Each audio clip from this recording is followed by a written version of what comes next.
अपनी आत्मा शैतान को बेच दो और उसके बदले में जितना चाहे उतना धन और उतना फेम ले लो। अगर आप भगवान को ना मानकर शैतान को मानने लगे हैं तो आप इल्यूमिनाटी बन चुके हैं। इल्यूमिनाटी शब्द ये जितना ही ज्यादा रहस्यमय है उतना ही ज्यादा पुराना भी, और इसके बारे में जितना लोग जानकारी कम रखते हैं उतना ही ये औरों को डराते हैं। ऐसा माना जाता है कि इस दुनिया में जितने भी अमीर और सक्सेसफुल लोग हैं उनमें से 70% लोग इल्यूमिनाटी के सदस्य हैं। तो आज के इस वीडियो में हम जानने वाले हैं इल्यूमिनाटी का पूरा सच कि आखिर ये इल्यूमिनाटी होता क्या है, कहां से आया, कैसे और क्यों ये इंटरनेट पर फैलते ही जा रहा है। क्या वाकई में डिज्नी, गूगल क्रोम और वोडाफोन ये सभी शैतान के सिंबल को दर्शाते हैं, और क्यों लोग ऐसा मानते हैं कि ये जो बड़े बड़े सेलेब्स है ना, जो कि 2-3 सालों में ही बहुत ज्यादा फेमस हो गए हैं, वो सभी इल्यूमिनाटी के सदस्य हैं। और क्या वाकई में जब वो अपनी परफॉर्मेंस के दौरान 666 ट्रायंगल और हाथ से ऐसे इशारे करते हैं, डेफोमेट बनाते हैं, तो क्या इसका मतलब वो सब वाकई इल्यूमिनाटी को प्रमोट कर रहे हैं? क्या वाकई में इंटरनेट पर आप अपनी आत्मा को बेच करके अपने लिए सक्सेस खरीद सकते हैं?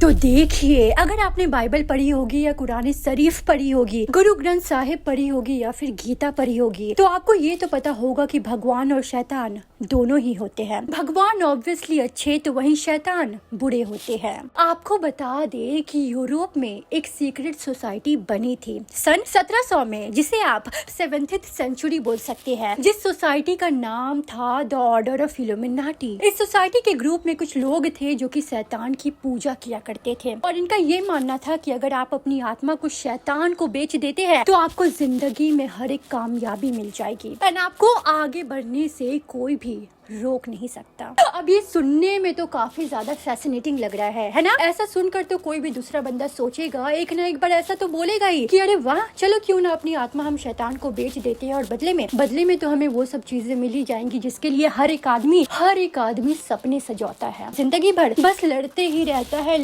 रहता है, कभी खुद से, कभी परिवार से, कभी बाहर वाले से, तो कभी पूरे दुनिया से। क्यों? पैसा कमाने के लिए ना, सक्सेसफुल होने के लिए हर एक चुनौतियों को पार करके आखिर उसे तो आगे बढ़ते ही रहना पड़ता है। तो क्यों ना उससे अच्छा है कि हम एक ही बार में अपनी आत्मा को शैतान को बेच दें और बदले में इंस्टेंट सक्सेस अपने नाम करवा ले। लेकिन दोस्तों, इंटरनेट पर इसका सिलसिला काफी पहले ही शुरू हो चुका था। इंटरनेट पर एक वेबसाइट है इल्यूमिनाटी की, जहां पर जाकर आप इल्यूमिनाटी के मेंबर बन सकते हैं और फिर इस ग्रुप को आप ज्वाइन कर सकते हैं। पर रुकिए, थोड़ा दिमाग से सोचते हैं। क्या उनके मेंबर बन जाने के बाद और उनको हर महीने कुछ पैसे देने के बाद क्या वो आपकी आत्मा को खरीद पाएंगे, या आप अपनी आत्मा को उन्हें बेच पाएंगे? नहीं ना। ये सब चीजें तो एक्चुअली किसी बकवास से कम नहीं लग रही होंगी, है ना? लेकिन इसकी उत्पत्ति आखिर हुई कैसे, चलिए आपको आगे बताते हैं।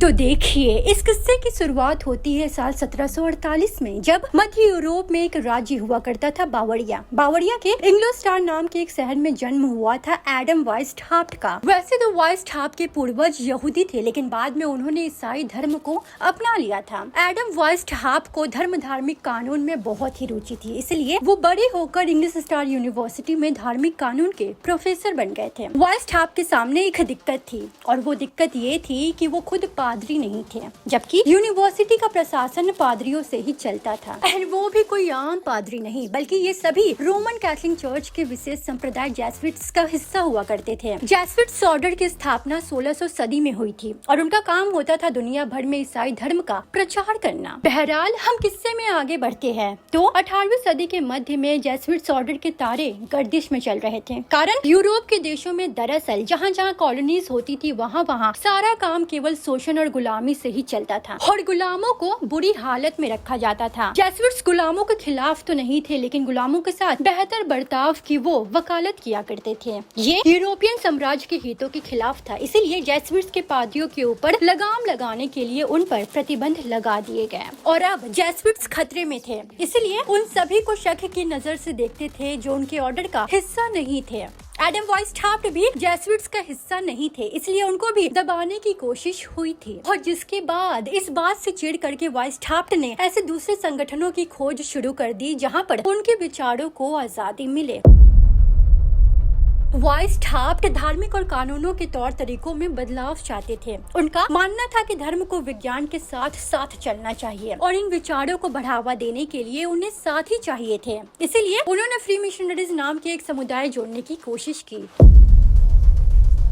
फ्रीमेशंस आजाद ख्याल लोगों की बिरादरी थी जिसके मेंबर्स दर्शन और धर्म पर चर्चा किया करते थे। फ्रीमेशंस इस दुनिया के सबसे पुराने संगठनों में से एक है और 21वीं सदी में भी अस्तित्व रखता था। बकायदा स्वामी विवेकानंद भी अपने शुरुआती दिनों में इस समुदाय से जुड़े हुए थे। फ्रीमेशंस में उदार ख्यालों के लोग थे, लेकिन उनमें पर्याप्त क्रांतिकारी सोच नहीं थी। कम से कम एडम वाइसथाप्ट का ऐसा ही मानना था। इसीलिए उन्होंने ये तय किया कि वो अपना एक अलग संगठन बनाएंगे। तो आ गई 1 मई 1776 की तारीख। रात के अंधेरे में वाइसथाप्ट और उनके 4 छात्र इंग्लोस्टार के पास एक जंगल में इकट्ठा हुए। टॉर्च की रोशनी में नहाए हुए इन 5 लोगों ने प्रतिज्ञा ली। प्रतिज्ञा ये कि वो अपने संगठन को खुफिया रखेंगे और अपनी पहचान कभी भी किसी से भी जाहिर नहीं करेंगे। उन्होंने अपनी खुफिया नाम भी रखे और अपने संगठन को नाम दिया इल्यूमिनाटी। तो वहीं संगठन के कुछ नियम भी तय किए गए। मसलन 30 साल से ज्यादा उम्र का कोई भी व्यक्ति उनके संगठन का हिस्सा नहीं बन सकता था। साथ ही साथ उन्होंने एक उल्लू को अपना इल्यूमिनाटी का प्रतीक बनाया। लेकिन आखिर उल्लू को ही क्यों? तो आपको बता दे कि दरअसल रोमन परंपरा में उल्लू ज्ञान की देवी मिनर्वा का सहायक होता है, इसीलिए उसे ज्ञान, विवेक और न्याय का प्रतीक माना जाता है। इल्यूमिनाटी की शुरुआत के साथ ही वो जल्द ही फैलने लगा। इसके सदस्य जासूसों के जैसा व्यवहार करते थे और दूसरे संगठनों मसलन फ्रीमेशंस में घुसपैठ कर उनके सदस्यों को रिक्रूट भी करते थे और रिक्रूट करने के लिए भी इनका पूरा एक अलग ही सिस्टम हुआ करता था।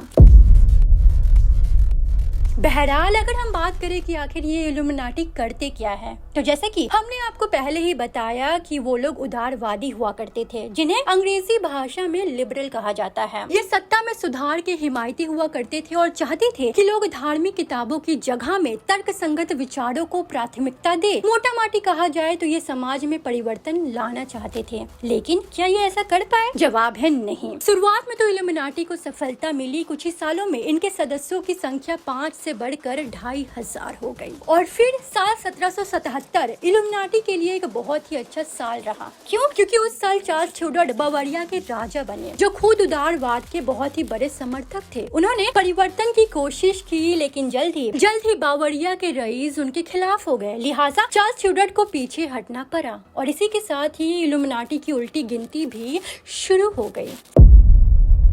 संगठन के ठिकानों पर रेड पड़ना शुरू हो गया और इन ठिकानों से सरकार को संगठन के कई खुफिया दस्तावेज भी मिले, जिसके अनुसार इल्यूमिनाटी सच में दुनिया पर राज करने और दुनिया को कंट्रोल करने की ख्वाहिश रखता था। लोगों को अपने इस ग्रुप का हिस्सा बनाकर उन्हें जीवन में सफल बनाने का ढकोसला भी दिया करता था। तो वहीं एडम वाइसथाप्ट ने खुद को संगठन का किंग यानी कि राजा का दर्जा दिया हुआ था और वो खुद को स्पस्कस के नाम से बुलाया करता था। ये सारी बातें जब बाहर आई इंग्लोस्टार्स के ट्यूब में, तो इल्यूमिनाटी पर प्रतिबंध लगा दिया गया और एडम वाइसथाप्ट को देश निकाला दे दिया गया।